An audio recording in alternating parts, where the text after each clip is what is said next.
Okay, let's bring you back to speed very quickly. This is how today the global markets is looking like. Trading the fear factor today. Oil prices now above $100 a barrel. The first time since 2014. Global stocks, cryptos routed, metals moving around the cabin. Gold, of course, as we expect, and it's causing the white metal in the green.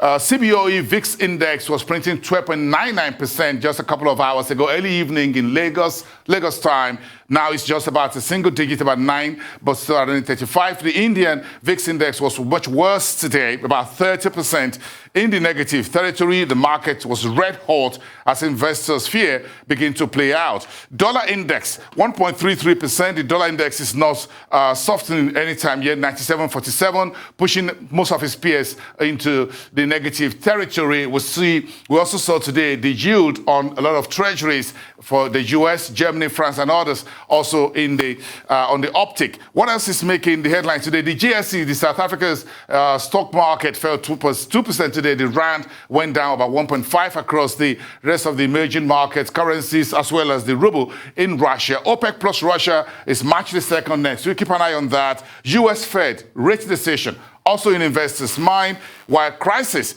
in Ukraine is weighing down on African FX, according to the latest report early today from Asa Finance. We'll put all of this together as we talk about South Africa's new budget, which is still grabbing the headlines and comments in Africa's most advanced economy, as the Ramaphosa's administration looks to spend its way into stronger economic growth. Discussing the business and investment windows in the new medium-term budget with me now is Chris Hart. Chris is the executive chairman at Impact Africa Investment based in Johannesburg. A good evening to you, sir, and thanks for coming on the program tonight.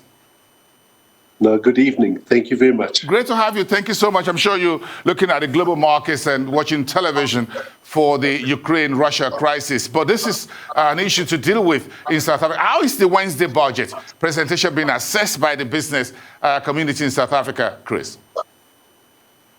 Well, I think if one had to look at the reaction of the markets, there was quite a muted reaction from the market. So it wasn't seen as overly positive or necessarily overly negative. It really was as steady as she goes. There was nothing that was problematic from a point of view of the last budget to the next. There was a little bit of tax relief from an inflation point of view, but to a large extent, it's still embedded in the budget are still the main, are enormous, I think, structural problems, in my view, of the budget, which has contributed to the low growth that we've had over the last 10 years and has embedded that in. And the reason for that is that when we look at the country needs economic growth, especially to try and tackle the high unemployment problem. Growth is absolutely essential to deliver that. And to get growth, you have to have investment. And there's certain things that is happening in the budget that's not alleviating that. The first thing is the capital gains tax. It's one of the most destructive taxes you can impose. And with that, and the reason for that is that you need capital to fund growth. It's a fundamental departure point, and things like capital gains tax and transfer duty on property and death duties are all converting capital into consumption. No emerging market can actually afford that. And then you've got other taxes that raises the hurdle rate for doing business. So it's all very well to lower the corporate tax rate, but you've still got a dividend tax of a very, very high 20%, which is a direct raising of an investment hurdle rate, which makes the country less attractive as an investment destination. There were some positive signs, but ultimately, when you look at what happened internally with the budget, as far as growth is concerned, more resources were shifted towards the government. In other words, the burden of government on the economy is higher. And when one is doing that, you're shifting resources from a high multiplier private sector to a low multiplier government sector. In South Africa, it's particularly stark when you've got a high highly capable private sector and a very incapable government, and you're really shifting resources effectively from the capable private sector to the incapable the government sector. But what is good? Chris, just a quick one. What's good in this budget for South Africa's business and investment markets? Tell me something. Is there something on the book? Is it a company income tax which is going to become effective next year? It's going to be reduced a little bit. Are you happy with that? Yes, the reduction in the company tax rate is really a recognition, and it was signalled last year, and it was really a recognition that South Africa's tax rates are very uncompetitive when you actually compare it to emerging market peers and even the developed world, which are lowering the corporate taxes and also trying to lower the personal income taxes. The COVID hasn't helped at all, but to my mind, it would have been more useful to lower the dividend tax, because that you can measure in terms of the hurdle, the direct hurdle rate that investors have to actually consider when they're making an investment in the country. And at 20%, it's actually very, very high. It's a full fifth of the after-tax profit distribution from companies, and that's why it needs to be. That would have been better to cut. But the cut in corporate tax rate is a step in the right direction. But ultimately, the difference between company tax rates and personal tax rates is way, way too high.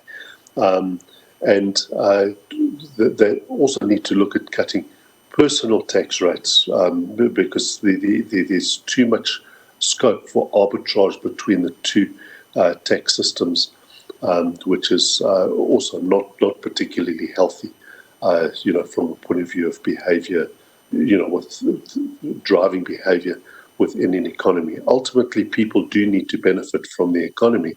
And it's really, the tax rates are very punitive when individuals actually benefit as opposed to companies. And that's just a philosophical standpoint that needs to be considered. What is President Ramaphosa's administration trying to achieve with this budget? What is the Minister of Finance, Godongwana, trying to achieve with this budget? Is it emerging from the COVID-19 pandemic, trying to build a stronger economy, trying to spend infrastructure, trying to prepare for the next general elections in 2024? What exactly is the thrust of this 3-year budget, Chris? Yeah, you do get the philosophy that they're driving, that you spend to drive economic stimulation. But again, it's the government spending, which is low multiplier activity, which is why I'm critical of it. That's why I don't see that it is so. What they speak about is in fact growth, right, and job creation. And what they're doing is achieving exactly the opposite. In other words, if I were to evaluate what was this budget, they spoke growth, but what it actually was more a welfare budget. And that you can see internally in the budget is where it was the biggest shift to resources. So this was about poverty alleviation, and poverty alleviation, economically speaking, is shifting resources to consumption. Whereas what we need is poverty reduction policies, which is actually shifting resources towards investment. And that's really the problem, is that the poverty alleviation effectively perpetuates the problem you're trying to alleviate if you persist with it over the long term. So we sit with a high and rising unemployment rate and more and more people depending on welfare. In other words, for really just to cling on the edge, because the ability to pay these welfare, more than half the population is dependent on welfare these days, and that's simply unsustainable.